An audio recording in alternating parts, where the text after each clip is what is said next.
Tuliwaka njakulaba mukama wange mbadde nkusaba akalero ko kampe nawe ogiraba nange embeera gy'oli bujendimu ate nasenguka olw'amatooke mutulekese nange mukama wange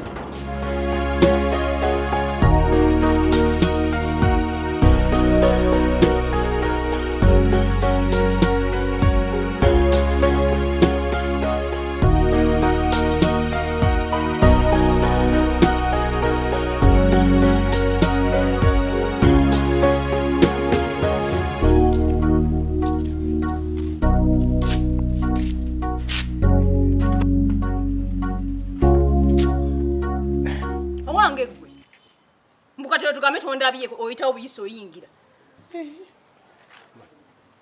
Kulise kizino sawa meka.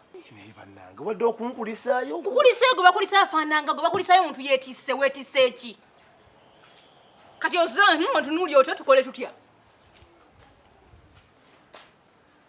Nkoze naye bakama bange bangambye sente bajja kuzimpa. Ebe tukenda okulya kananga abana bagambe nti okoze tebakusasudde kwegamba teri kulya. Sikyekyo lunaku lukulu koga ffe tunyirize bwo waba neiba mbuna oli musajja oyina amaka lujja kukyalo munufune nga lujja kukyalo mundu banange enkoye embeerayo nkoye lujja kukyalo mulwo gwe kyebala abasajja babayamba ku bakazi ampoliza lujja kukyalo lunakyaddi myaka emeka gye ngumikiza lujja kukyalo mu ennaku zonna zonna enkulu kwegamba ffe tuviiramu awo wabula wantama.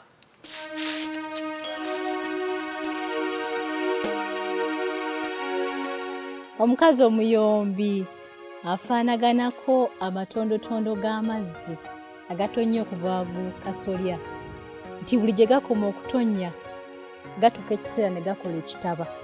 Twanguyirwa nnyo okutunuulira embeera eriwo okusinga enkya.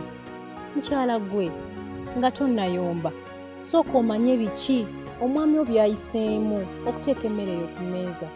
Obugumiikiriza mu maka kitundutundu ku nkulaakulana.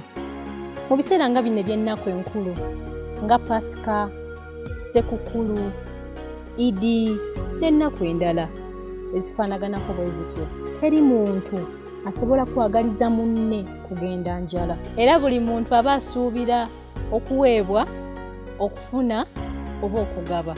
Nabwe kityo munno bw'abanga tafunye muwulirize ate omutegeere kubanga eyo y'emu ku nsibuko y'ekitiibwa mu maka. Manyi nti onyumiddwa nnyo vidiyo yaffe eno. Awo nno wenkugambira ogisharinge ate era teweerabira kusubscribinga. Jjukira nti tetunyumirwa bunyumirwa wabula tuba tukyusa bulamu bw'abantu abayita mu mbeera efaanaganako bw'eti.